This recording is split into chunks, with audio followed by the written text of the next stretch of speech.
Look into my eyes. When you see me on a show, when you see these fans, you know you've got the best in the damn world. This is the Wrestling Matters podcast where we stand up for professional wrestling. Here we fucking go! Well, enough is enough, and it's time for a change! Professional wrestling! This is it! This is us standing up! Yes! Yes! Yes! Yes! Yes! Yes! That's 13-14!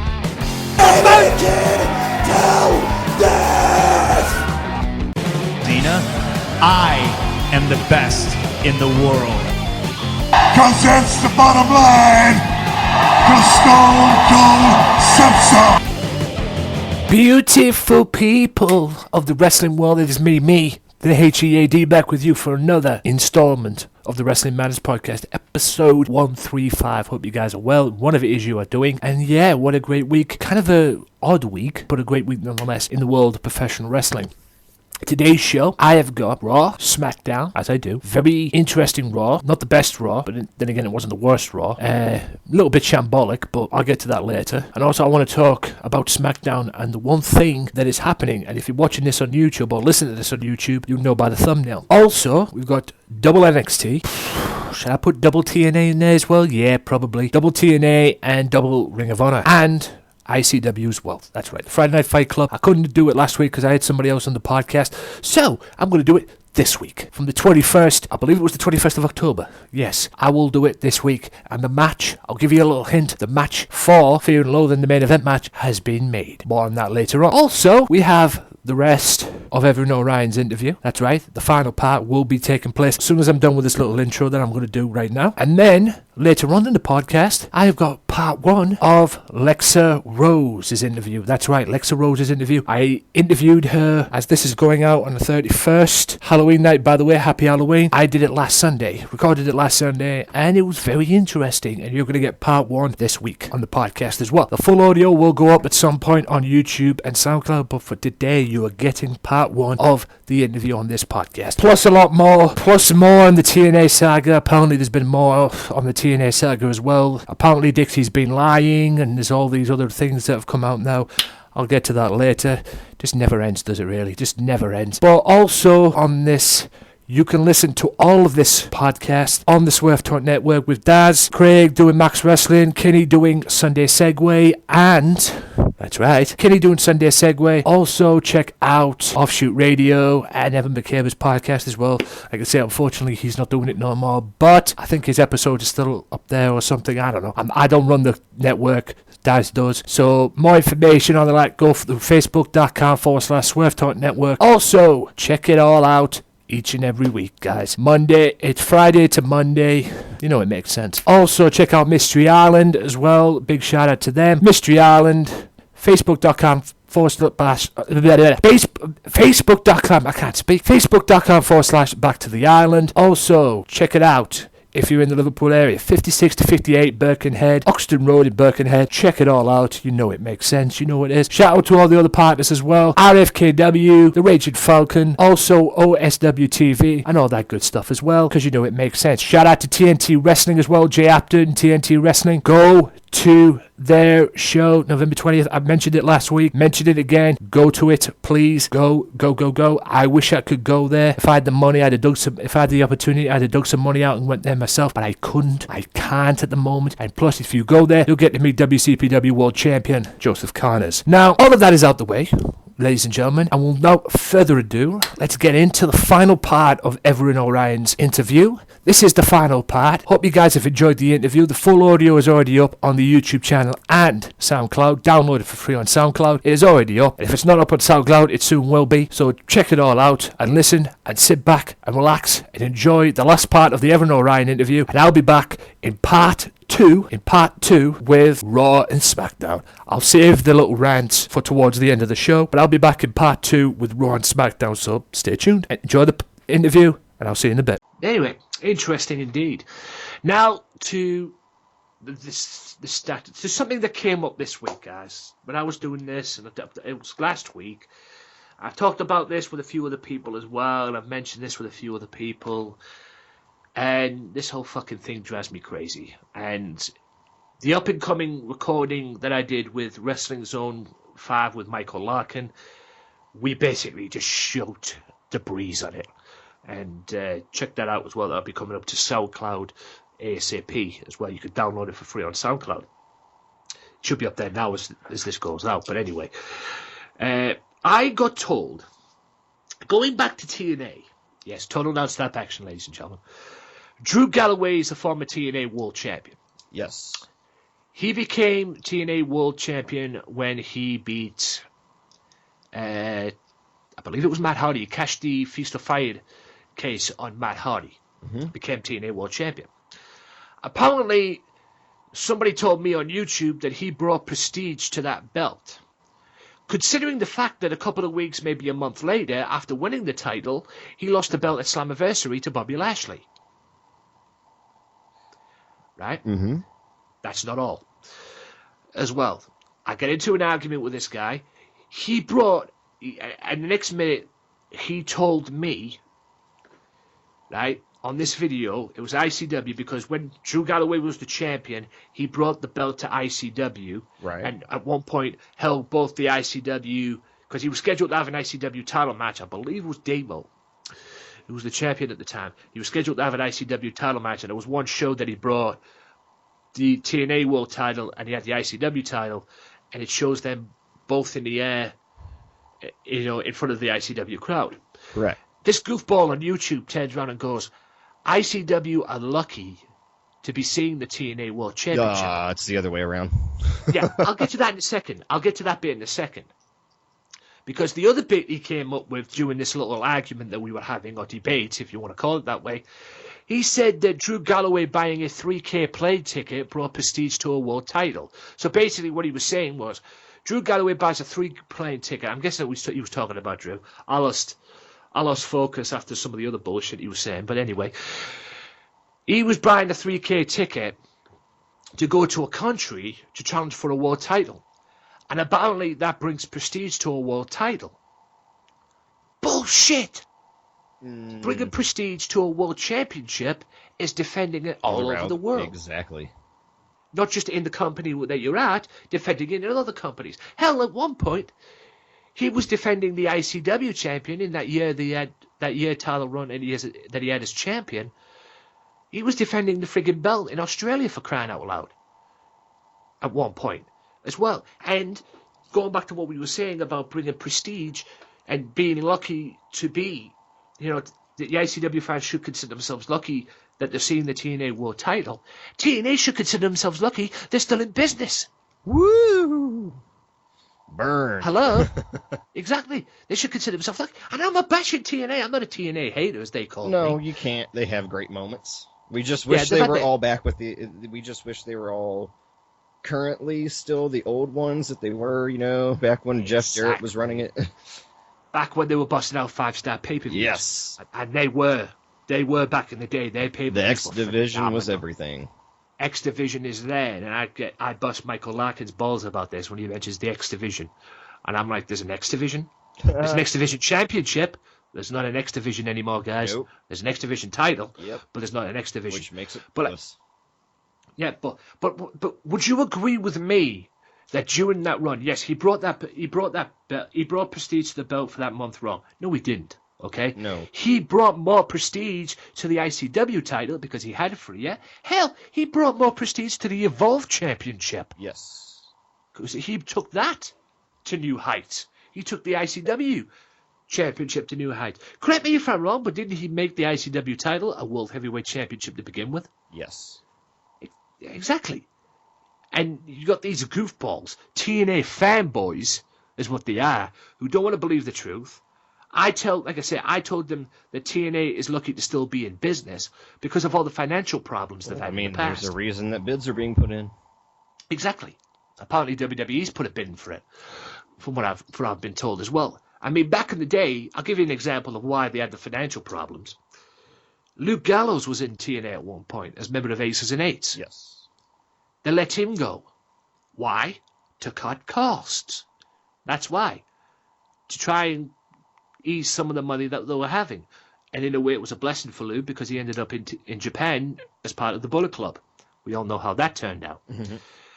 So, yeah, I mean, what's your take on that? Because that's the most... And that insults me as a wrestling fan hearing that. I don't know about you, man. I'm on your side.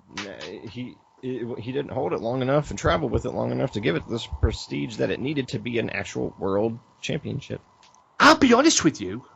When he won the belt, when he won the championship, right? Mm-hmm. He won the title off Matt Hardy, cashing in Feast of Fire. I took one look at that and I thought, okay, maybe TNA saw what he did with the ICW title and the Evolve title as well, and maybe they're going to do the same thing with them as well, and put the belt on him for a year, have him travel around the world with it, travel around the globe, defending it in wherever, and bringing some sort of credibility and prestige back to the title. Mm-hmm.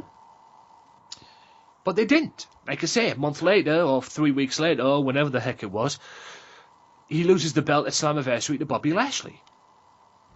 So that is the most asinine thing I've ever heard. He was only a transitional champion, so there's no prestige that was brought to it. Exactly. Transitional champions do not bring prestige to a title.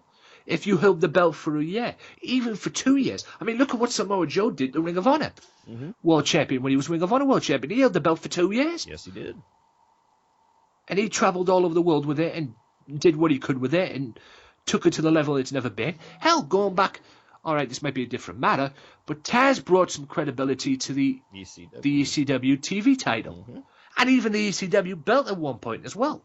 All right, I don't think he travelled all over the world with it, because I think ECW at the time, were only working with Japan and everything. I don't think they ever got like any UK tours or any other tours like that. I might be wrong. No, not really. Exactly. It was more of, a few guys going. Yeah, just a few guys here and there as well. Yeah. But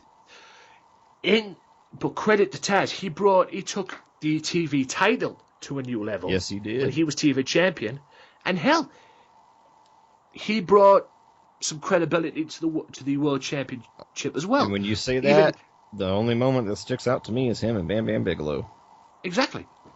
There's two moments actually. The one where he went through the ring, and then the one at Heatwave '98 when he went through the damn stage. And that's the one I'm talking about.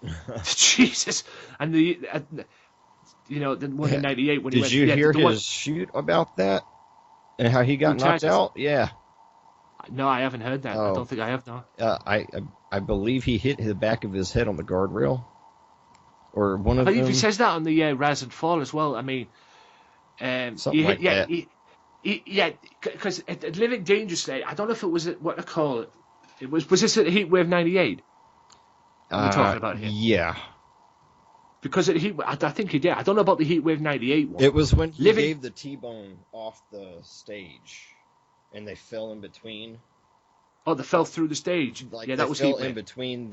They fell in between the guardrail and the stage, but he was given the T-bone Tazplex. I think he knocked himself out almost. And I think that was before. That might have been before. Well, if it was before, it would be at Living Dangerously, because they met at Living Dangerously where Bam Bam beat him for the TV title. Mm-hmm. And at that point, they did. I remember him saying it on Rise and Fall. He did get suplexed and whacked. Yeah. He T-bone suplexed him off the stage into the crowd. Yes. And as he was doing that, he whacked his head on the guardrail. Right. As he was doing it, he whacked his head on the guardrail. I can only imagine how awful that was. Yeah, no doubt. Headache for a week more, or maybe more. But then at one point he choked him out. He went for his finishing move, and then Bam Bam went back, and then for some strange reason the ring collapsed and went through. And next minute Taz is underneath Bam Bam, and Bam Bam's yanking him out and everything, and then Bam Bam beats him for the TV title. All led into their match at Heatwave '98, because obviously Taz wanted revenge. Mm-hmm. But that one wasn't for the TV title. That was for the the FTW title, right. The unrecognized title that Taz was carrying around, because all that was built into what happened in Guilty as Charged '99 when he became champion. But that's what I'm saying about prestige. That run, that little storyline he had with the FTW title, that brought some credibility to the world title, because people wanted to see him win the world championship or have this world title match, and it did. But $3,000 on the plane ticket to go to another country brings prestige to a championship is the most asinine thing I've ever heard in my life. Pretty much. Asinine thing. And it makes it's illogical. Yeah, it really is. It's trying really hard to save face. Yeah. Speaking of TNA, what is your status? I mean, do you watch most of the product today? And if so, what is your opinion of the products we see today, like a WWE, a TNA, maybe an Evolve, maybe an ICW, maybe Progress, or Ring of Honor, or whatever? What is your opinion of the world we live in today as we call professional wrestling? I believe that right now is one of the most exciting times to be a professional wrestler or a fan of professional wrestling, because there's so much out there, you can't miss it. There's a show every freaking weekend. There are like 3 shows, really, 3, 5, 10 shows all across the nation every weekend. Right. And with TNA going through its transitional phase and everything else right now, I'm not watching much, to be completely honest. I will hear things through the grapevine or watch something if it pops up. Right. But my main interest in TNA is, Gail Kim, of course, EC3, people like that. That's who I'd tune in to watch. TNA has this, I don't know if it's me or if anyone else might notice it, but it has this like kind of a drab, dull kind of atmosphere. It didn't used to have that. No, it didn't. No, it didn't. Like, everything's gray, and everything's just really cool, and it's like, where's the fire? Come with some better colors or something. Do something to get the energy up. And I think some of that probably also has to do with cameras, whatever they're using, and whoever's editing. And this Impact Grand Slam Championship they've just brought in as well. And replacing that with the King of the Mountain title, which is the biggest idiotic move ever, to be honest with you. Because, first of all, Grand Slam Championship, these 3-minute rounds and whatever. What the fuck that is, I don't know. But anyway. But they could have, the King of the Mountain title brought something to the King of the Mountain match. Granted, there's a World Championship there. They could still probably use that, and they have done in the past. Mm-hmm. But them dropping that, in my opinion, is a big mistake, because you had something there for them to fight for the King of the Mountain matches as well. Something really, they could really fight for the King of the Mountain title, the King of the Mountain match, that. But they dropped that and brought this Impact Grand Championship, which apparently are Bound for Glory is going to see Aaron Rex and Drew Galloway. That's predictable. I knew that was coming from the moment this whole thing came about, this Grand Slam Championship. I knew it was going to be them two Bound for Glory for one-on-one at some point. Didn't know it was going to be for the Grand Championship they've got. So that was a little bit predictable. But like you say, there's no fire there, man, is there? No, there's not. I mean, and that's not from a competitor standpoint. When I look at a show, I'm looking at every damn detail. Right. People that are very close to me, that really know me, they will tell you I am extraordinarily detailed. Like, it's part of my Asperger's. I can't help it. I see every tiny little possible thing to be done that could be done. So I see things in a little bit of a different manner, and I think that, and that's why WWE is WWE, because they have every little detail ironed out. Absolutely. I mean, at the end of the day, guys... look at that stage. Look at TNA's stage. Look at the colors that they use and everything else. And this goes into color therapy and color science. Yeah, it is bland, like the stage. Like, it is a bit on the old bland side. But like you say, guys, I mean, at the end of the day, we're not bashing TNA to begin with. For all absolutely you not. TNA fans out there. But it's not what it used to be, first of all. And there's one point where Josh Matthews came out at the start of a show, at the start of a pay-per-view, and he turned around and went, "The company with the best roster in professional wrestling," and you wouldn't believe that. But the state of TNA's in, you don't take it seriously whatsoever. You just think Josh Matthews is full of shit at the end of the day, because you want to believe something like that. Oh, man, you just made me think of this video where JBL was totally ripping the shit out of Matthews. Oh, man. Yeah. I mean, at the end of the day, if you haven't seen that, you have to see that. I will see that. I will check that out at some point. I haven't seen it, no. But at the end of the day, TNA has a great roster. Absolutely. Great roster of talent. I mean, they're lucky to have some of the talent today. Hell, they're lucky to still be in business to this day. Yes, they are. But, but they have a great roster of talent. And when Josh Matthews says, oh, we have the best roster in professional wrestling, that kind of stuff, you want to believe it. But considering what we all know about TNA and what it's become, you don't. It's as simple as that. You don't believe it. Because you probably think ICW has, or Progress Wrestling has, or Evolve has. That's the status with TNA. And like we were saying earlier on, TNA used to bang out 5-star pay-per-views. Absolutely. Every time. Awesome matches on the show. Triple threat match comes to mind with Samoa Joe, AJ Styles, and Chris Daniels for the X Division title. Hell, they did it again with the World title. Those kind of matches, man. I mean, the X Division Championship itself, back when there was an X Division. Well, like it's been said, AJ carried that company on his back. He did. Not just AJ though. There's a few other people. Samoa Joe too. Samoa Joe. Yeah. Even Gail Kim created the women's the Knockouts division. Well, I mean, with her experience and everything, though, from my perspective, she's one of the people that has helped us. Pioneers. Yeah, and I just, I think that sometimes people try too hard to hold on to something. They don't want to take in the whole picture. Yeah. What's your take on dirt sheets? Because we have a lot of dirt sheets nowadays. A lot of shit and everything like that. I mean, I saw one the other day. The day a dirt sheet is right, and I'm talking when it comes about, I'm talking rumors and stuff. I'm not talking spoilers. Yeah, I saw that over the top thing that was put on the dirt sheets about WrestleMania 33, which saw Brock Lesnar, Undertaker, Sting, and Goldberg competing in a fatal 4-way match at WrestleMania 33. And I have read a lot of stuff on the internet. Some of it's true, some of it isn't. Some of it is just them to make a buck or anything like that. That is the most over-the-top thing I've ever read in my life.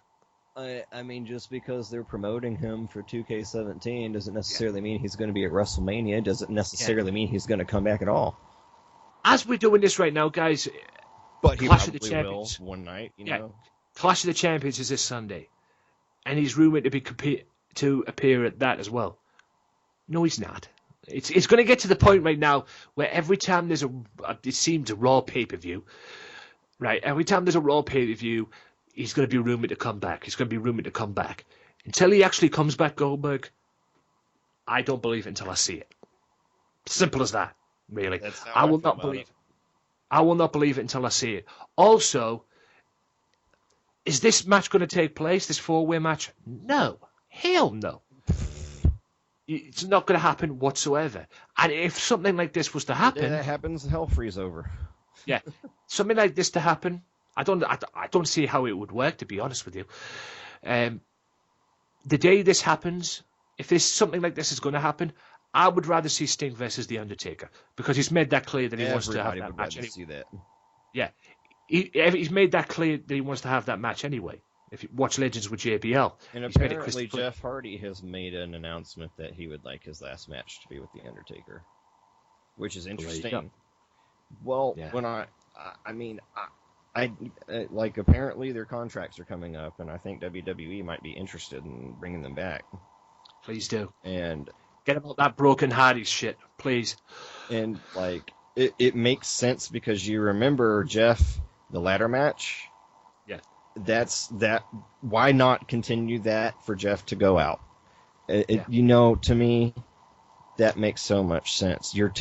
You're reaching all the way back to the early 2000s, bringing that back up. If I haven't forgotten it now, I'm willing to bet that most people haven't forgotten that ladder match, haven't forgotten he kept getting up, I'm not done yet. And Taker goes back in there and beats him down and everything else, but then, shows respect to him at the end of the day and just raises his hand up. Yeah, I remember that very well. And I don't see anything wrong with that. I would personally be all for it. Yeah. If that's how he wants to go out, It makes perfect sense to me based on that entire little feud. Well, Jeff Hardy is the crazy son of a bitch of professional wrestling. That's one thing. That's what I've definitely learned about him anyway. So, trust me, some of the stuff he's fucking done. Jesus Christ. Anyway. Probably stuff I've done, to be honest with you. Yeah, to put a bottom line on this at the end of the day, guys, if this Fatal 4-Way match, or there's some talk about this Fatal 4-Way match, whatever it is, for WrestleMania 33, I would rather see Sting versus Undertaker and Goldberg versus Brock Lesnar. And the reason why I say that is because, well, people want to be erased from their minds the clusterfuck that was Brock Lesnar and Goldberg at WrestleMania 20. So that's why this whole thing's coming back. And plus, it's an entirely different Brock Lesnar to what it was back then anyway. So Goldberg versus him would be interesting. And plus, they want to see an epic match between the two, not the bullshit that was at 20 back in the day. I don't know if you would agree with that, but... I agree. Yeah, at the end of the day, I mean, I still want that to be erased from my mind, and I don't think they even want to go out that way. Oh, yeah, remember that WrestleMania 20 match that they had, Brock Lesnar and all that? I mean, I wouldn't want that backline. That was, I mean... That happened? It was a cluster. Really? Yeah, did you see it? No, and I'd like to forget it happened. Yeah, exactly, because at the end of the day, we all know one of them was leaving WWE anyway, and the other one was going to the NFL. Yep. So, which made no sense. At the end of the day, Brock going to the NFL. But anyway, he had a background in that kind of stuff, apparently, or some sort of a background. But to put a bottom line on this, guys, I'd rather see a one-on-one match. Mm-hmm. One-on-one matches: Sting, Undertaker, Goldberg, Lesnar. That's just my take on that one. I completely agree. It's more of a draw because you wouldn't have enough. There's so much star power there. You can't really focus. Yeah, that's why I don't see this. I don't see how a Fatal 4-Way match would work between all four. Those would be your two biggest draws of that night. Yeah. I don't see how a Fatal 4-Way match would work between all four anyway. I mean, there's been talk in the past about, from what I've got anyway, about Sting versus Lesnar, but Sting will get killed. Probably. Yeah, I don't think he'd be up to hang with Lesnar in that match. But then again, that's just my opinion on that one because Lesnar's a fucking... Well, yeah, it's not that Sting's not a tough man or anything. Oh, no, he's not. He's great. I mean, it's amazing. It's just that Brock is a bit stiff. And a bit heavy. A bit unsafe, but yeah. And a bit of a badass, too. Yep. Right, let's talk about... We're rapidly approaching coming to the end of this interview, guys. So let's talk about the main thing. And if you have anything to say, please shoot, because that's what you've done most of this, and I appreciate it. And you've been real on this interview as well, and I appreciate that because that's what we do on this show, ladies and gentlemen. Going back to your Wikipedia. Yes. Trainer. Mm-hmm. You were trained by Mike. Is it Fire? Yes. Supertex. Brent McKenzie. Yes. And Chi-Town's finest, Mr. B. Just Willie. Yes. I hope I said that right. That's correct. What was it like to be trained by them? And I'm going to put you on the spot here. You don't have to answer it, but I'm going to put you on the spot. Who was the better trainer? Oh, man. That's a toughie. I would say out of everyone, it comes down to Willie and Fire. I mean, B helps me fill in certain areas and helps me navigate the business, to be completely honest with you. He was the first person to really see what I have. Right.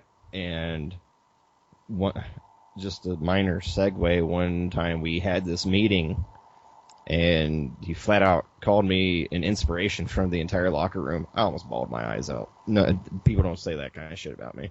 So, yeah, B and I are going to be very close for a long time. I'm close with all these people, although Fire and I had a bit of a falling out because of a situation. I remember you saying that to me before we recorded this, that you and him had a little bit of a beef as well. It was please elaborate. Well, first off, it was one of my, I think it was, I've lost count by now, but I want to say it was probably my between my fourth and 10th match, somewhere in there. We were doing a free show at the baseball field in Waco, It was called Slam Fest, and it was basically we were raising money for the Little League team. And Fire was drunk. So drunk. It got to the point to where I actually had to control the match, and that was nerve-wracking. I can't believe that I actually managed to pull it off.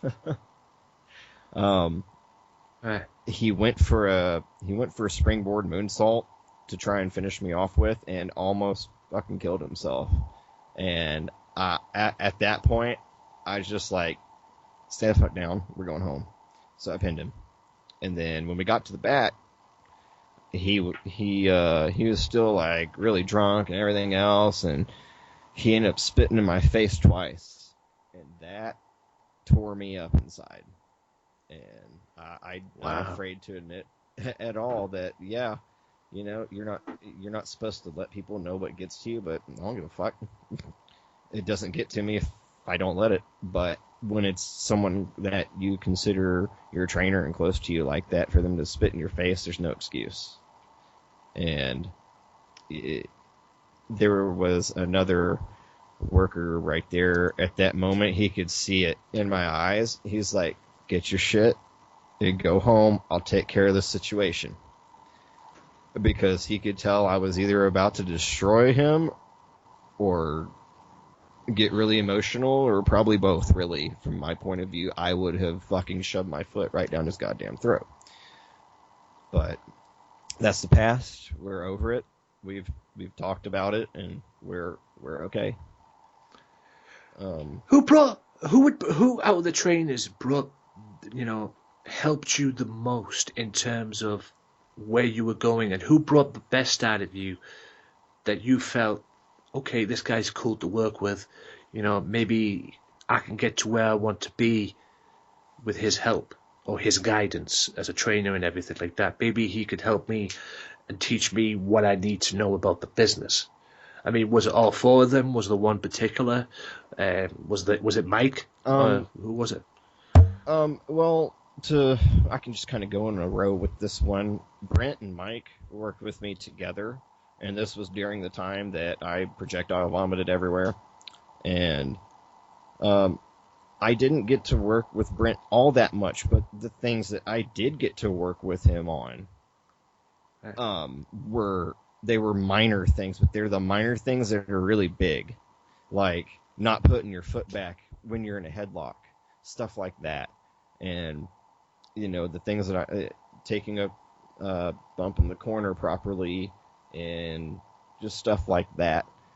And Fire, he worked with quite a few of us, actually. There were a lot of us coming up together, and he kind of took control, and he was working on psychology with us for the most part. I had already taken all my bumps. I already knew how to do all that stuff. Worked on that actually on my own, to be completely honest with you.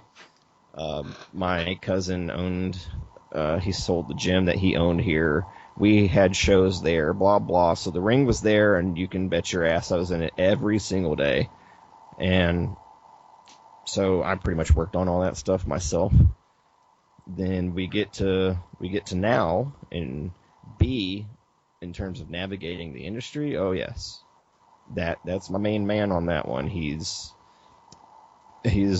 done a lot for me, and the only way I can repay him is through and helping him with his company, which is what I have been doing because of my connections in the business world and the things that I'm capable of.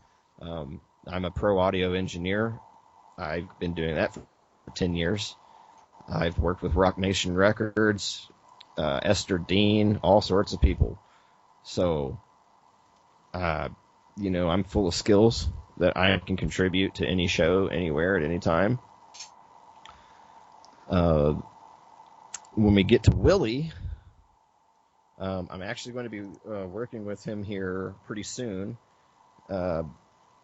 Willie is Fire worked with us on psychology, but when it comes to Willie, it's a whole other ball game. This man can stand in the ring doing absolutely fucking nothing for 5 minutes and have the damn crowd going wired the entire time, take 2 bumps in a match, and it's beautiful. And when it comes to psychology, that is a man to learn from, and I'm totally excited to fill in my gaps with him. Yeah, but there you have it. I mean, it seems like contributions, and you've helped out, and they've helped you out as well. So, like I said, it's 50-50, guys. Absolutely, and this is just going back to working together. Yeah, it's all about working together at the end of the day, and they've helped you, so you helped them back, and you've used your experiences in business they've used your experiences to their advantage as well, of you helping them out the best way you can as well. So yes, yeah, it's all about 50-50, guys. I mean, it's a very, very intriguing thing, and like I said, any trainer that can bring the best out of you, it's a great thing. I'm going to point this out here while we're talking about it, because some people out there have this view, and I'm all for learning from anyone. Anyone that's quality, I should say. I don't give a fuck about a backyarder. Don't even fucking message me. And I mean that, really. I've had backyarders message me, and they're like, hey, do you want to come work our show? I said, no, I'm a professional wrestler. Have fun. Bye. I have no respect for them. Yeah, there's definitely a difference between backyard wrestling and professional wrestling, guys. Now, if you start off as a backyarder and you make the effort to go train, and then that's another story. Okay, cool. But if you're just out here fucking smacking each other with chairs and being completely unsafe and not knowing how the fuck you're doing anything, then just piss off. Exactly. I mean, at the end of the day, it worked for the Hardy Boys. Well, yeah, but look what they did, though. They still, they did what they did, but they also did get trained. They did. Yeah, they worked hard. Yeah, exactly. And that's what it's all about at the end of the day, doing stuff like that. But yeah, I mean, it's all about 50-50 at the end of the day, and if someone can bring the best out of you, you can repay them back, or you got an opportunity to repay them back, you take the advantage of it, man, because they could help you, you help them. It's all about helping people. Yeah, but don't discredit people just because they haven't been to this company that you love or that company that you love, or they haven't been on WWE or TNA. But the reality of the issue here is you don't know that whether these people have had tryouts or not. You don't know the biggest crowd they've been in front of. You don't, it's stuff like that. There are people out there who think that, well, if you don't get trained with the likes of, Funaki and all of them, which, that's 2 hours away from me, but I'm legally blind. I can't drive, so it's very difficult for me to get down to San Antonio to go do that. So I have to take what I have, which is right now. And what I have right now is actually very, very, very big quality. These people have been all over. So if you get the opportunity to learn wrestling from someone, make sure that it's a quality company. And how can you tell if it's a quality company? Right. All you have to do is look at the workers and look at the ring. Are they coming out in proper ring attire, or are they coming out in fucking jeans and t-shirts? I would come out in jeans. Well, t-shirts. I'm talking a whole show worth. Yeah. That's BBW can kind of fit that role just a little bit. And I love the shooting you've been doing on BBW on this show. Dude, them. God, why do they even exist? They royally fucked you over, didn't they? They royally fucked you over. They disrespected me as an individual. Yeah. And they can go fuck themselves forever for that one. Yeah. But there you go, guys. I mean, that's what it's all about at the end of the day. One last question. Sure. What is the future? Or what goals do you have? Or what is the future for Evren Orion? My goals for the next year, I want to hold my first title. I want to get to the point to where I can face one of the main people that has really kept me going, Andy Dalton. That's a name that might sound familiar to a lot of people out there. He just recently returned from a tour in Japan. Those are 2 major goals of mine. I am debuting at 2 new companies, one on Sunday. That's Soar Wrestling, and that's in Dallas. That is Sir Mo's company. Yes, that's Sir Mo. Oh, really? Yes. King Mabel's right hand man. Correct. Viscera, God bless Viscera, King Mabel. So, right, I meant, you debuting with him? Oh, that's interesting. And I am debuting at CTCW down in San Antonio next month on October 16th. So it's happening, and yeah, I'm still at the point where I'm like, after all I've done in life, all the schooling, everything I've done, the businesses I've run, and everything else, it's still surreal to me that this is the only thing working out. And yeah, I'm actually having to come to terms with the fact that I'm actually living my dreams. And some people are like, well, shouldn't you be excited about that? It's not that I'm not excited. It's until you live your dream, you can't understand what I'm telling you. Because when you make so much effort on your education and everything else for every effort you make to follow through, and then you're like, well, shit. Why did I even do it? Right. Because if that was the case, then I should have just gone to wrestling school anyway. But at the same time, you should have an education. Oh, yeah. Always have an education, guys, no matter what it is you're doing. Because there's no guarantees in professional wrestling. There's no guarantees in life. If there was guarantees in life, I'd be doing a lot of things now besides this podcast, believe you me. And I'd be doing a lot of things. There's never an easy way. Let's just face it, there's never an easy way. There's always a hard way. Like I say, if there was an easy way or a guarantee, I'd be doing a lot of things right now besides this podcast. But other than that, the other thing I want to try out for NXT within the next 2 to 3 years. Ooh, that would be interesting. Oh, there's no doubt in my mind I'm going to do it. And I am extraordinarily determined. It's been the only thing I've ever wanted. Well, hard work pays off, so... Hard work is all I know.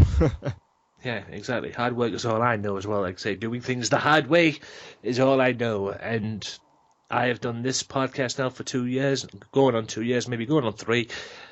And all I've done it is the hard way, and I don't intend to stop. Well, with that being said, ladies and gents, that is the end of this. I hope you guys have enjoyed this little interview. I have as well. It's been a lot of fun. And this is where I step aside right now and let Mr. Evren Orion let you know where you can find him on this wonderful world we call social media and anywhere else that he has as well. So take it away, Evan. Greetings, Lightworkers. This is Evren Orion speaking to you via transmission. You can find us on the web at Evren Unlocked on Twitter, Instagram, and anywhere else. For Facebook, simply search us, The Collective Being, or Evren Orion, Evren. Orion like the belt. Unlock your reality, and we'll see you next time. We are one. That we are, guys, and always remember, wrestling matters. For Evren Orion, I'm Anthony Walker, saying see ya. If you like the Wrestling Matters podcast, why not check out their Facebook page at facebook.com/WM podcast and like the page and show your support to the podcast that stands up for professional wrestling, the Wrestling Matters podcast. Wrestling Matters, wrestling fans. Welcome back, ladies and gentlemen, to part 2 of the Wrestling Matters podcast. Hope you guys enjoyed that Evren Orion interview. And now, Lexa Rose still to come, and later on we'll talk TNA and I'll do my usual shindig on ranting on things and stuff like that. Speaking of ranting, I like to do that now in this part. I'm going to go through the results of Raw and Smackdown. I'm not going to talk about Raw itself because Raw was a little bit average. But I'll briefly talk through it and then I'll talk through on Smackdown as well. But Seth Rollins kicks off the show by stealing the list of Jericho. Enzo Amore defeats Carl Anderson. Need I say more about that? Cesaro and Sheamus defeat Raw Tag Team Champions The New Day. Bayley and Dana Brooke brawled in an arm wrestling match. Yeah, so much for that. Bo Dallas defeats Curtis Axel. In Curtis Axel's hometown, by the way. Just throwing that out there. Golden Truth defeat the Shining Stars. Raw's Women's Title champion Sasha Banks signed their contract with Charlotte Flair for the Hell in a Cell match as well. More on that in a second. Rich Swann, Brian Kendrick defeats Brian Kendrick. Brian Kendrick with a scheduled one-on-one match against the champion. Yeah. Braun Strowman refused to battle Sami Zayn, even though he's been asking for competition. We all know where that's going. It's going to end up being probably Samoa Joe coming up to fight him.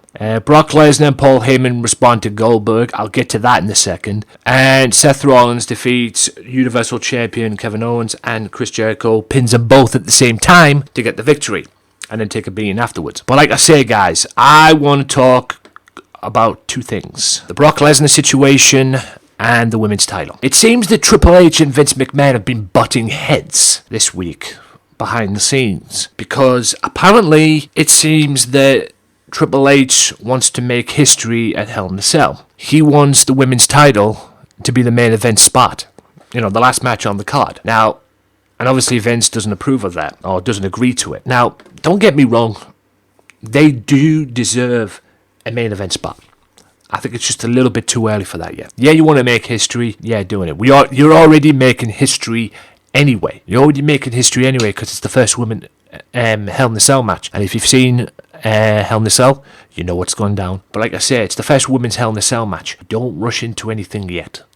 Vince, much I hate to say this, but Vince is right about this one. You want to keep them back, give them a SummerSlam spot. Stick them on SummerSlam's pay-per-view or something, Obviously not WrestleMania, because that's for the championship itself. And I know Vince won't like that.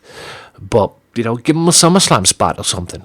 But it's a little too early yet. Like I say, don't count both the chickens in one hatch, so to speak. At the end of the day, you've already got them in Hell in a Cell trips. I understand you want to give them. I understand what you want to do. That's fine. But do it on another show. Like I say, you've got the history making. They're already making history anyway, because it's the first match in Hell in a Cell. The first women's match in Hell in a Cell. So that's, that should be enough, quite frankly. Now to the Brock Lesnar situation. Apparently Vince McMahon blew a gasket backstage, because out of this whole situation with him and with Goldberg and Lesnar, he wants Lesnar to be the heel. And his plan on Raw was for the Minnesota crowd to respond to Brock Lesnar negatively by shouting Goldberg. The only thing is, somebody forgot to tell Vince that it was in Brock Lesnar's hometown, and all you heard mostly was Suplex City. I know Vince is getting old in his age and everything, and he's getting on a little bit, and he hasn't got that brain fully foul functioned anymore like he used to. But Jesus Christ, you'd think he'd know it by now.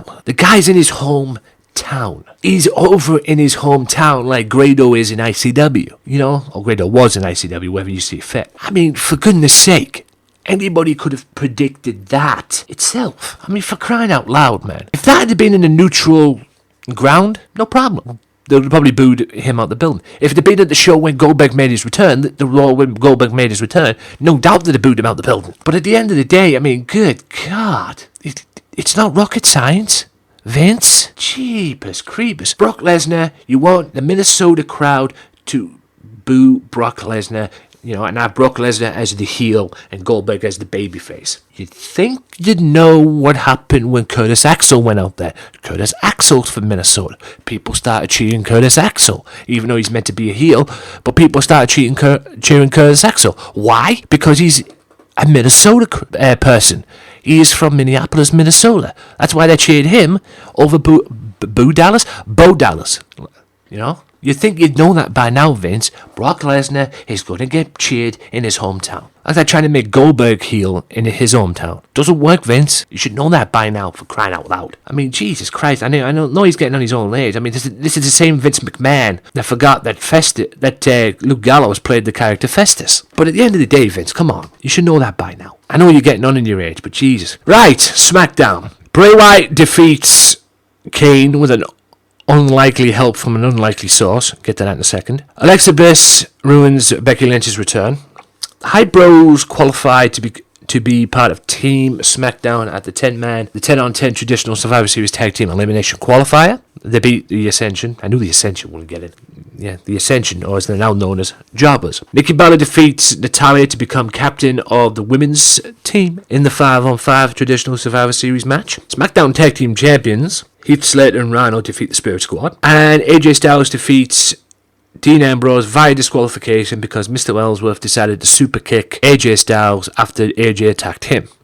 And that cost Dean Ambrose the championship. But I want to talk about one thing and one thing only in this match, guys. In this SmackDown review portion of this is Bray Wyatt defeating Kane. No disqualification. Everybody saw what happened. Luke Harper pops out of nowhere and attacks Orton, and attacks Kane, and then Randy Orton pops out. Everybody's expecting Orton to fight with Kane and help Kane out. Got to that point where it looked like it was going to happen, and then boom. RKO on Kane, Bray Wyatt gets the victory. And then later on in the evening, they asked Orton why did he do it, and he said if you can't beat them, join them. So the question is, and I will find out the answer Tuesday, has Randy Orton joined the Wyatt family? Hence the thumbnail if you're seeing this on YouTube or on SoundCloud. Has Randy Orton really joined the Wyatt family? Or is this a mind game?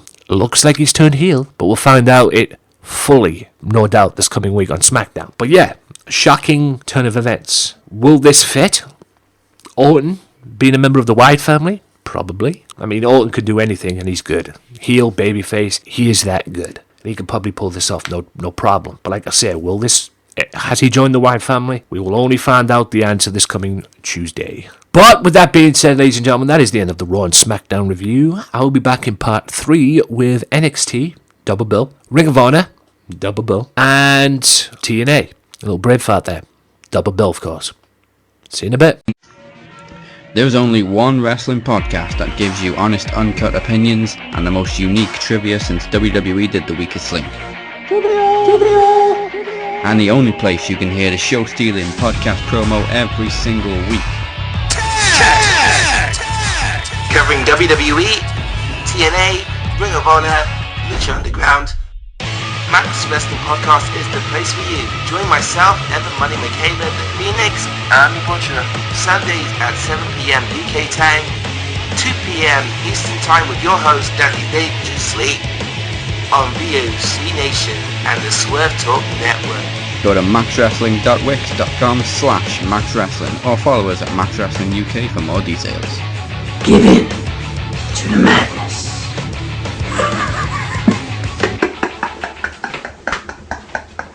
Be sure to check out the Wrestling Matters channel at www.youtube.com/AJW Wrestling Matters for my exclusive review series that I'm doing on WCPW, What Culture Pro Wrestling, brought to you by the good folks at whatculture.com. Each and every week I'll be reviewing their shows, whether it's loaded or their big upcoming shows as well, each and every week on their YouTube channel. Be sure to check out the Wrestling Matters channel for review shows each and every week. You can also download them for free on SoundCloud. Wrestling Matters, wrestling fans. Welcome back to part 3, ladies and gentlemen, of the Wrestling Matters podcast. Now it's time for TNA, NXT, and Ring of Honor. Let's start with Ring of Honor first. This is October 19th's results. The Bullet Club declared by the end of the year they would be holding all the gold in Ring of Honor, with Adam Cole as Ring of Honor World Champion, the Young Bucks as Ring of Honor World Tag Team Champions, and Hangman Page becoming the TV Champion, and the faction winning the tournament that will crown the very first Ring of Honor's 6-man tag team championships. War Machine got a big win over their rivals, Keith Lee and Shane Taylor, but Lee and Taylor got the last laugh after the match, with Taylor laying both men out with chairs. The cabinet of the All Night Express and Caprice Coleman advanced in the 6-man tag team tournament, defeating top prospect trio of Jason Kinnaid, Shame Ali, and Leon St. Giovanni. A couple of youngers. They will face the team of ACH Kushida and Jay White in the next round. Future title challenges of Adam Cole squared off in the main event as former champion Jay Lethal defeated Silas Young with a roll-up after Silas was distracted by Kyle O'Reilly going after Cole, who was on commentary at ringside, leading to Lethal getting the win. All 4 men brawled to close the show. Right, let's go to part 2 then. In that respect, let's get rid of this. Part 2 kicked off with the Tempura Boys against Colt Cabana and Dalton Castle, and this was an easy, predictable match, quite frankly, because the number 1 contenders, who are Dalton Castle and Colt Cabana, win the match. Jonathan Grisham took on Kyle O'Reilly, and Kyle O'Reilly wins with a brainbuster, but Page hits a sneak attack. Fish makes the save till Cole comes in and jumps him, and then all hell breaks loose. and Paige beats the hell out of Fish with a steel chair. Wolf Ferrara and Cheeseburger call out BJ Whitmer and Martinez, and Martinez and BJ win the match, the tag team match, dominantly. Oh boy. Kevin Sullivan says something to Steve Corino, and he rushes to the ring to save the day. What did he say? Machine Guns against Naito and Evil in the main event. So Naito and Evil beat the Machine Guns with a great ending, a great match to close out Ring of Honor. Now, while we're here, let's do TNA. Why not, so to speak, right? TNA, so I would imagine it'll be the 20th. Yep. Let's do TNA. Apologies for the cough. Let's do the TNA results while we're here. Right. Moose took on Lashley for the number one contendership, which saw Bobby Lashley win. Enters the ring, champion. And kicks off with Eddie Edwards and Cody Rhodes in a segment as well. This is October 20th, by the way. A lot of commercial breaks, the Bound for Glory match, and that. Just looking to see what's next. Commercial break, Ethan 3. World Tag Team Champions. World Tag Team Champions Broken Hardys defeat the Tribunal as well. And, yep, winners and still Tag Team Champions, the Hardys. They get jumped. Also, I think the Tribunal get jumped by this new team that comes out. This new group that's supposed to be in TNA. I don't know what they are. I don't know who they are, but it's supposed to be that anyway. Mike Bennett beats Mahalo Bashira, and Eddie Edwards defeats Cody to retain the championship. TNA World title, of course. Right, let's go to the other one this time. The Halloween edition. Broken Hardy Clan celebrate Halloween with a series of vignettes. It was a Hardy special this week, so there wasn't much in there. Lots of people dressing up, Halloween fun, yada yada yada, you know where they're going. Cody Rhodes and Brandy, his wife, defeat Mike Bennett and Maria Kanellis in the main event, with Rhodes submitting the Bennetts at the same time with Stereo American Nightmares. Afterwards, Lashley attacked Cody backstage to lay him out to close the show. And there was also a contract signing as well. Let's not forget that. Maria's new cohort, Laurel Van Ness, defeated Maria's assistant, Ali. Although Ali got some licks in, Laurel was just superior. Nothing new there. All-Star Tag Team match, which saw EC3 and Jesse Goodhouse took on Rex and Drake as well. Was it a four-way or something? Yeah, and then it ended with Goodhouse challenging Rex to a title rematch next week afterwards as well. Grado comes out dressed as one of the Bromans, and it's the scariest thing I've ever seen in my life. Sports tag team partners against DJZ, Mandrews, and Braxton Sutter, whatever his name, whatever you pronounce that, were Decay, but it didn't matter, quite frankly, because Spud lost the match. And yeah, that's the end of the TNA rant thing. Anyway, NXT, 19th of October. So, No Way Jose and Rich Swann defeat Tony Nese and Drew Gulak in the Dusty Rhodes Tag Team Tournament. Bobby Roode took on Sean Maluta and beat him. Billy Kay and Peyton Royce delivered a vicious attack against Liv Morgan. Austin Aries and his tag team partner took on Tucker Knight and Otis Dozovic. I hope I said that right. And Generation Next is back together in NXT, ladies and gentlemen, because Austin Aries' tag team partner was Roderick Strong. Danielle Kamala took on Nikki Gross and beat her. Nikki Cross. Nikki Storm to you and I, ladies and gentlemen. Let's just tell it like it is. Nikki Storm to you and I. Shinsuke Nakamura knocked out Patrick Clark as well to end that show. Now let's go to the other episode of this as well, which saw the return of a former WWE ladies or women's superstar. DIY took on Ho Ho Lun and Tian Bing, I hope I said that right, in the Dusty Rhodes Tag Team Tournament and beat them. DIY go through. Ali defeats Billy Kay. Ty Dillinger took on Noah Potgees, I hope I said that right. Asuka defeats Thea Trinidad and gets a warning from her opponent At NXT TakeOver, Mickie James. That's right, Mickie James is returning, like I said. NXT TakeOver, Toronto opponent, NXT Women's Champion Asuka will go one-on-one with Mickie James, which should be a hoot.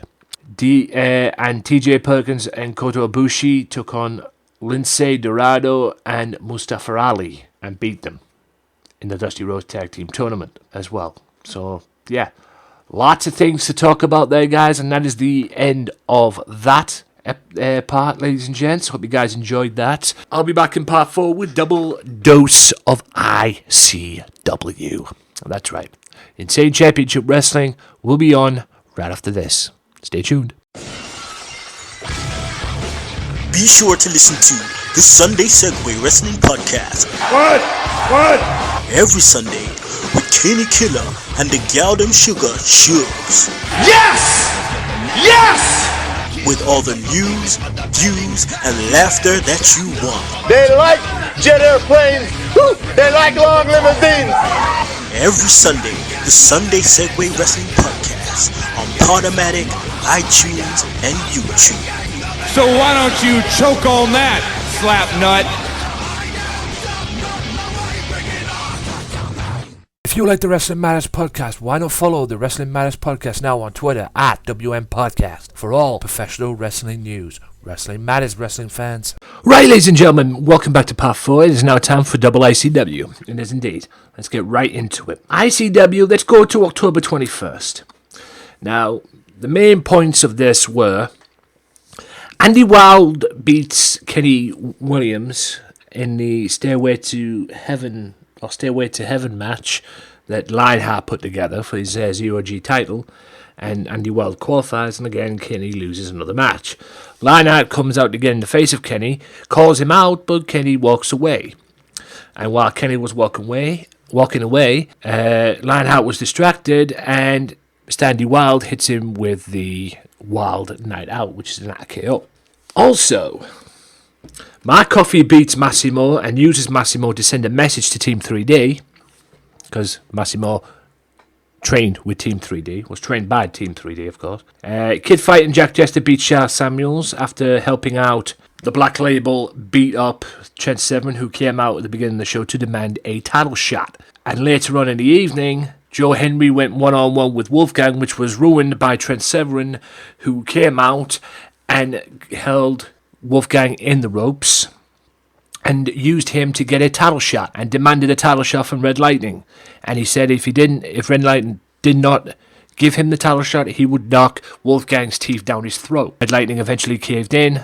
It is now Wolfgang versus Trent Severin for the ICW World title at Fear and Loathing. Now for this week's. Mick Foley got pulled from ICW's Fear and Loathing because he has to be at Survivor Series. But they were allowed to send a replacement. Now, when this was happening, Dallas was in the ring, and of course Red Lightning and Jack Jester come out to antagonize him. But it backfired because a Videotron was played of the replacement, and it turns out to be Finn Balor. That's right, Prince Devitt returns to ICW November 20th to be the enforcer. Davey Blaze one-on-one with Joe Henry was not even a match because Davey just turns it into a dismembering of Joe Henry. And no doubt them two will face each other probably at Fear and Loathing. A 4-way match involving Andy Wilde, Darkside, Dickie Devers, and the returning William Grange. So the STI go at it and do a tag team and reunite and all that. But Andy Wilde wins the 4-way after Grange pins Dickie, and then Darkside pins Grange, and then Andy Wilde eventually ends up pinning Darkside after the match.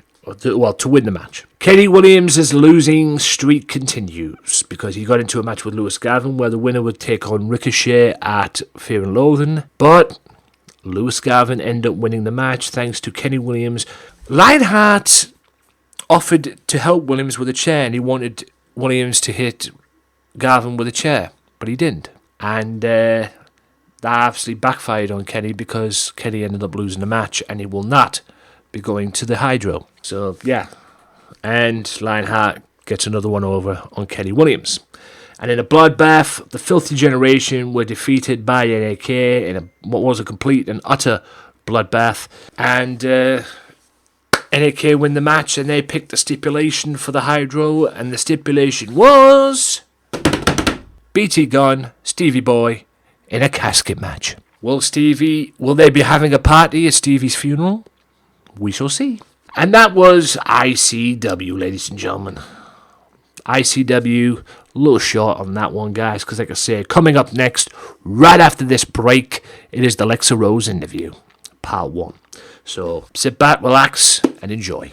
I'll be back right after this. If you like the Wrestling Matters podcast, why not check out their Facebook page at facebook.com/WM podcast and like the page and show your support to the podcast that stands up for professional wrestling, the Wrestling Matters podcast. Wrestling Matters, wrestling fans. Ladies and gentlemen, welcome back to ICW. This is part 5, and hopefully you will enjoy what's about to come. Now, just want to say I hope you guys enjoyed the double ICW and the breaking news that Finn Balor, of all people, is going to be at the Hydro. So if you guys are going to the ICW, boy, are you in for a treat. Yes, they pulled Mick Foley because he has to do Survivor Series with the general manager mode and whatever. But anyway, so Finn Balor's a better replacement. Plus, he's out on the injury list at the moment because he's still recovering from his shoulder. So why not? Anyway, moving swiftly on, it is now time for part 1 of the Lexa Rose interview. Now, I did this, I believe it was October 23rd. I recorded this Sunday night, October 23rd, UK 9 o'clock UK time, and I had a blast. Absolute blast, man. It was fun, interesting. She's an interesting girl, very interesting girl, and very opinionative about the wrestling business. Michael Larkin hooked me up with this, and I made it over towards her to be on the show for an interview via Facebook. And when I did that, she was watching a pay-per-view, and which was pretty much the same one I was watching at the time. So yeah, it's a lot of fun.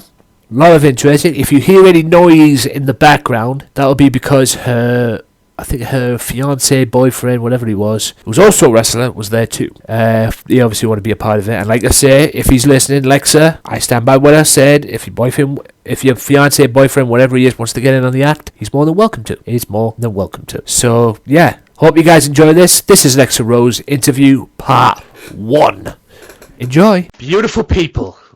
My fans, my loyal subjects, welcome to another interview for the Wrestling Matters podcast, ladies and gentlemen, which starts at 135. This is an interview that will start on that show, 135, and it is with a female wrestler, ladies and gentlemen. You probably won't know her, but this is what the interview's all about, so you can get to know her.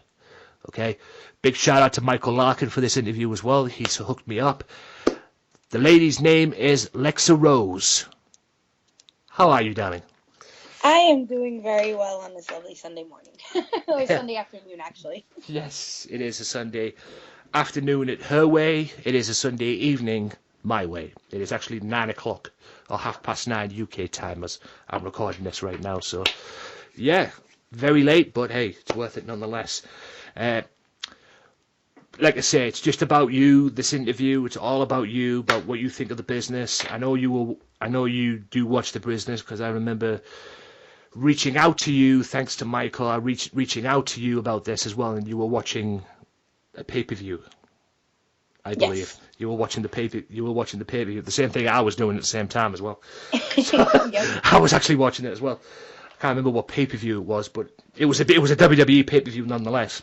Yes. So, Lexa, tell my fans a little bit about yourself, and tell me a little bit about yourself as well. Well, I'm 35 years old. Let's just get my age out there, only because a lot of people assume when they look at me, I'm like 26, and I'm not. I'm also a single mother. I'm going to school right now for legal support and services. I love law. That's one of my other, passions. Sure. I've been wrestling for 5 years. Been doing, for now, managing, only because I just got an injury recently. Oh, wow. Anything serious? No, it's not. It's nothing serious. It's just a small sprain. Fair enough. Yeah, but I have a personal trainer that comes in once a week to help me stretch it out and gives me a couple of workouts to do during the week so that I can, keep my athletic shape. What else? I have a son who's 12 years old. He's not into wrestling like I thought he would be, but that's fine. Not going to force him to like something that he doesn't. But I do have my boyfriend who's also a wrestler. He goes by the name of Trigger. And we wrestle together. We've wrestled each other. We've been friends for about 5 years now, since the beginning of my career, and we've been together for 3 of those years. So, starting to get back into wrestling again after managing. It's just being a manager. It's okay to kind of sit on the sidelines, but then you see a lot of these great women matches, and then you just kind of want to get back in there. So I'm getting myself back into the ring hopefully soon. Yeah, we all, like I said, as long as there's always these injuries that you get when you're a wrestler, but as long as you're doing something in the business still while you're waiting to get back to fully fitness, then you're all right, basically. Yeah. Who trained you, and how did you become this wrestler?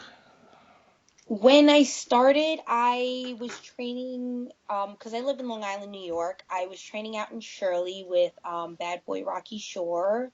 And then from there, I ended up training in the Bronx for BWF. I trained with Bronco International.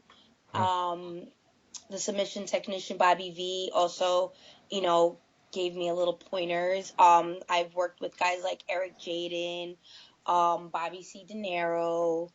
I've actually gotten I've never trained with Homicide, but I am friends with him, and he's given me some advice throughout my career, and he's, always been kind to me. And I don't know if you've heard of House of Glory out here in New York. They've really, really, I want to give them a shout out only because they've really been producing some quality wrestlers, and a lot of them have been friends of mine that have started along the same time as me. So I've heard of the name. It's not very familiar to me, but I've heard of the name and everything, the names, and I have heard they've actually done some or produced some great wrestlers. Yes. Out of that area as well. And like I said, I'm a huge fan of Homicide. I love that guy. I've been watching him since Ring of Honor. Yeah, he's a great guy. I mean, he's definitely pull no punches, no nonsense type of guy. I mean, he's a sweetheart, but he's still, it's kind of funny because Homicide's one of those people that when you look at him, you don't see a person of intelligence, but when you talk to him, he knows so much about the business. He just comes across kind of, some people will say that he's a little hood, but if you really listen to what he's saying, he knows exactly what he's talking about. He's probably one of the most intelligent guys in the business when it comes to getting advice and, wrestling and stuff. So I just want to give a huge shout out to Homicide, who, I remember a long time ago we had like a good hour and a half conversation, and he just taught me so much, and really helped me see the wrestling business for what it was. And he really kind of gave me that confidence to really take it to the next step and really push myself forward. Yeah, I love Homicide. I've watched I've had some great matches with him. He's been involved in some matches that even I've liked as well. He's competed in Ring of Honor, former X Division champion, former TNA Tag Team champion with him, and Superbeck Hernandez as well with the LAX and everything, and had some great matches in Ring of Honor as well. And during that feud they had with Ring of Honor's feud with Combat Zone Wrestling, that invasion angle they did, and he was very, very big part of that as well, in terms of them wanting him on their side, them being Ring of Honor as well, and him playing the little mind games with him, whether or not he was going to join them or not, which is very cool. And like I say, he's had some wonderful matches, and he's very much got what he deserved as well. And like I say, I've always been a big fan of Homicide, especially with, like I say, going back to Ring of Honor. Just like most wrestlers you see nowadays, like with CM Punk, Daniel Bryan and stuff like that. It's always gone back to Ring of Honor with them. As well. And Homicide's definitely been a major part of that. And it's very I remember watching. It was a match between Homicide and CM Punk, and it was, I think, a Falls Count Anywhere match, and they ended up in a strip club.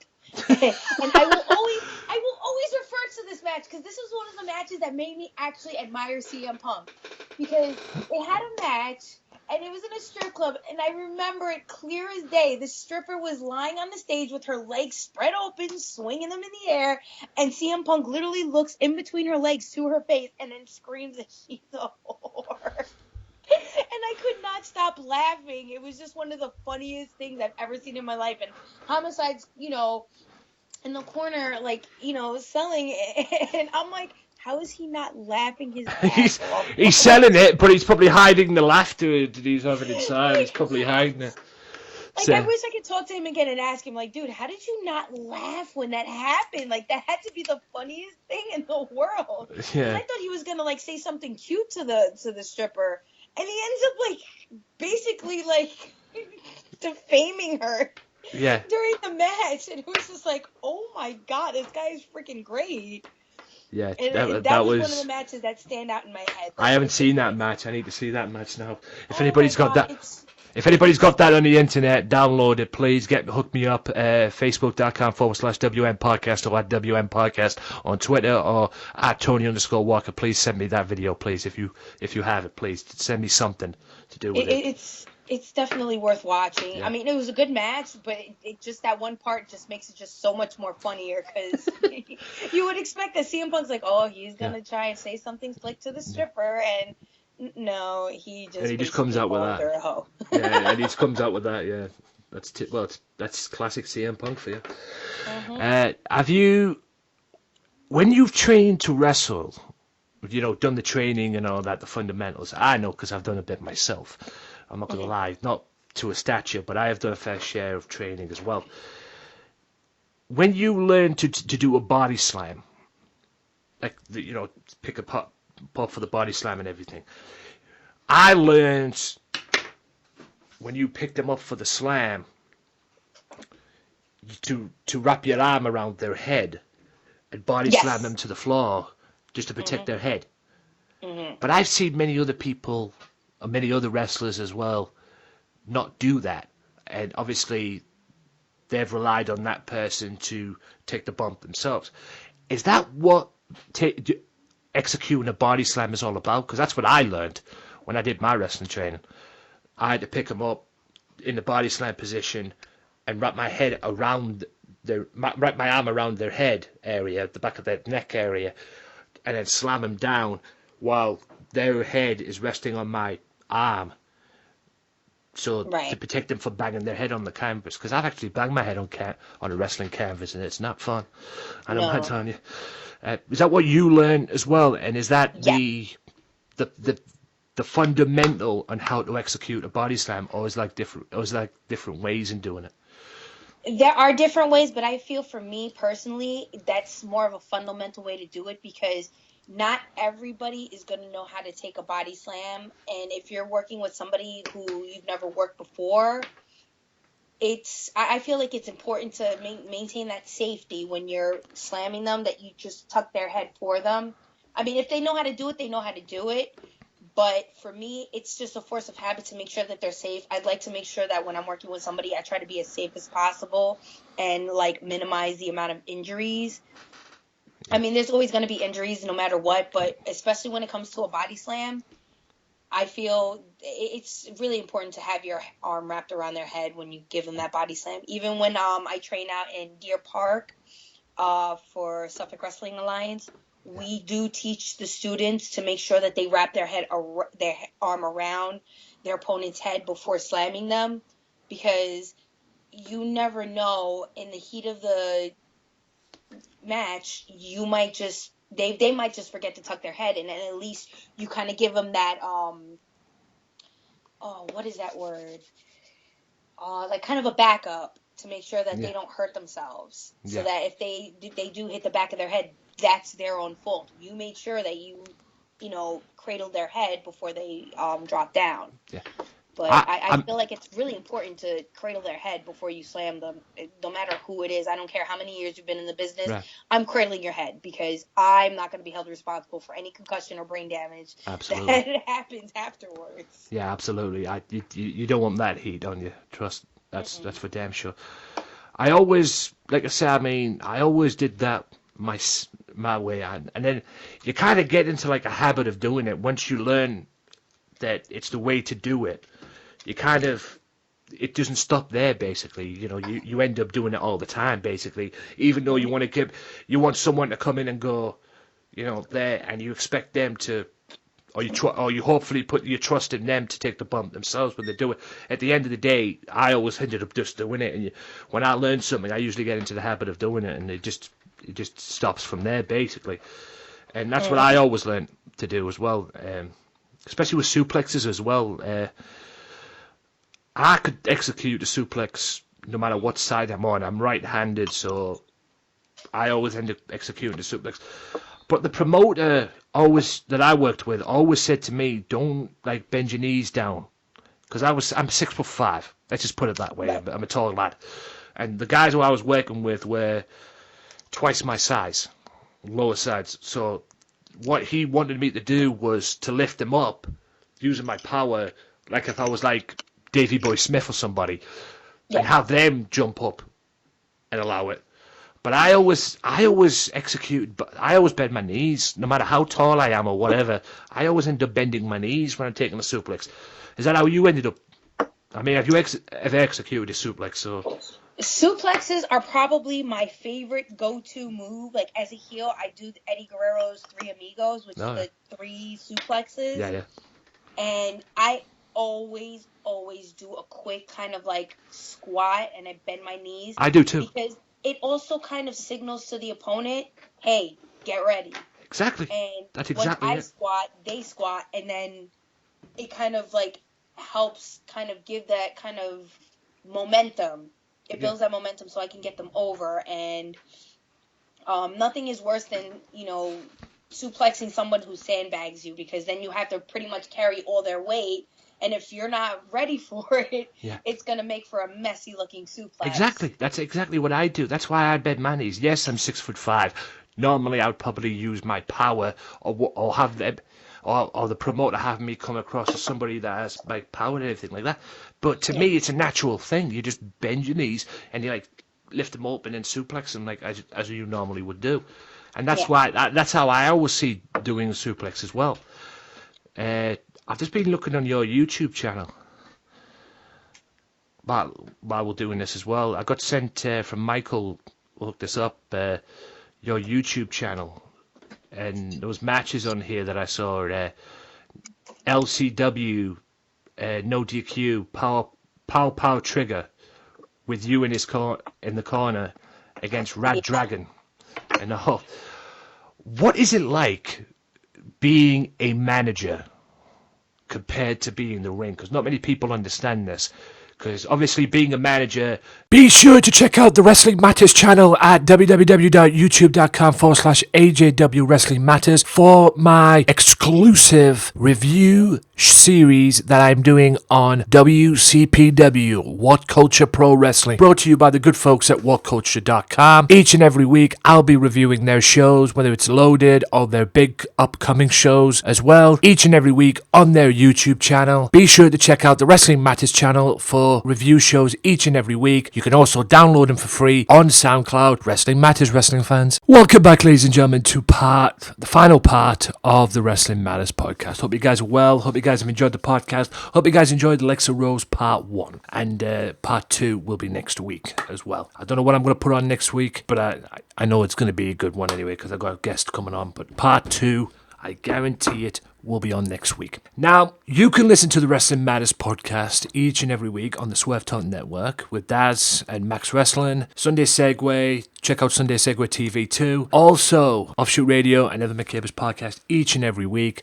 Evern's not doing any podcasts anymore, so I think his stuff's still on there. I don't know. Like I say, I don't run the network. I just put my stuff on there and all that. So yeah, hope you guys enjoy what you hear and what you see on that network. Be sure to check it out as well. And I believe it's facebook.com/Swerve Network. Give the page a like too. Also, a big shout out to Mystery Island. Facebook.com/Back to the Island for more information. 56 to 58 Oxton Road in Birkenhead in Merseyside, Liverpool, whatever the heck to call that place. But I love it, and if I was there, I'd be there straight away as well. Check it all out. It's all there as well. Shout out to Jay Apter on TNT Wrestling as well. Big shout out to him. Make sure you check out the Joseph Connors thing. I mentioned it last week. I'll mention it again. Check it all out, guys. Also, I mentioned it 2 weeks ago, actually, that if I'm mistaken. But anyway, also check out the partners, RFW Network, Raging Falcon, OSW TV, and a whole lot more. Also, shout out to Top Ranch Radio, Rick Dara, Salute to you, sir. And, yeah. That about wraps that up. Now the TNA saga.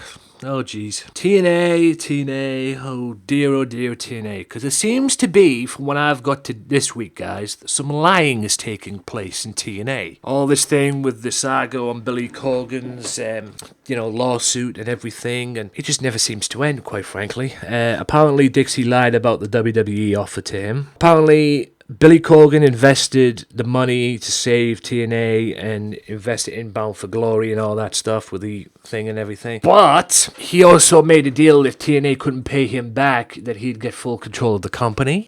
A partner that's working with the Fight Network, or was a part of the Fight Network, or associated with the Fight Network, whatever you want to say. Apparently, they've offered to pay Billy Corgan, or stepped in to pay Billy Corgan his money, but Billy hasn't accepted it because he wants it from TNA and he wants full control of the company. Oh boy, oh boy. See, this is what I'm saying, guys. This is what I said last week.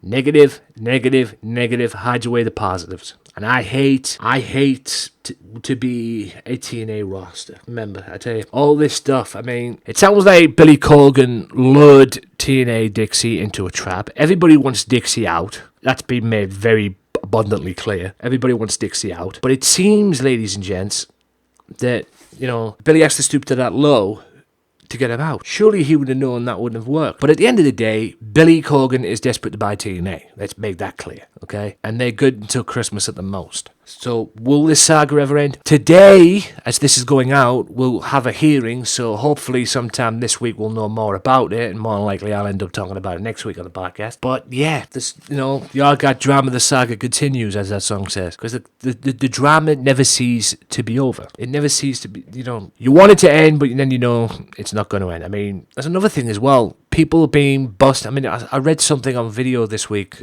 Somebody breaking the news or covering the fact that Cody Rhodes mentioned on Twitter that he was done with TNA. He was only there short term, okay? He was only there short term because apparently they made the list. He made the list after he left WWE of who he wanted to wrestle. Apparently Mike Bennett was on that list, so he got the opportunity to go to TNA and do some work with them. He put Eddie Edwards over, and the list goes on. And now he's in WCPW challenging for the title and working with them. So it is what it is at the end of the day. And plus in December he's going to Ring of Honor. So yeah, I mean, it's just that in itself. He wasn't tied down, and if he was tied down, like I say, it was short term anyway, but I don't think he was tied down to a contract. He just wanted to go in there and get his hands on Mike Bennett, and he did. So, and to be honest, considering the way TNA is at the moment, I don't blame him for leaving so quick. I mean, I'd love to get Cody on the podcast to ask him what the hell's going on back there, from his point of view at least. But at the end of the day, guys, this whole thing never ceases to amaze, it never ceases to end.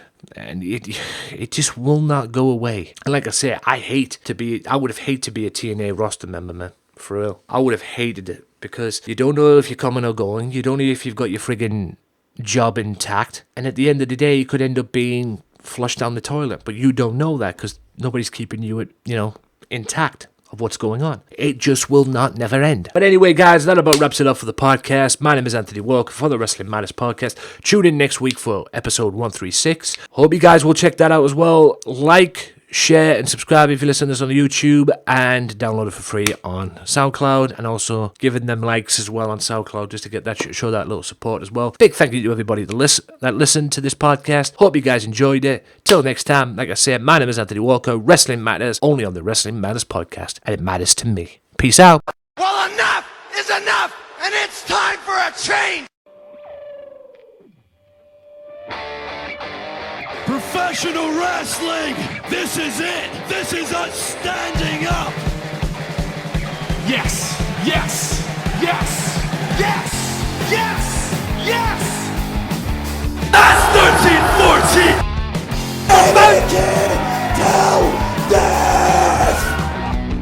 Cena, I am the best in the world. Cause that's the bottom line. Cause Stone Cold said so.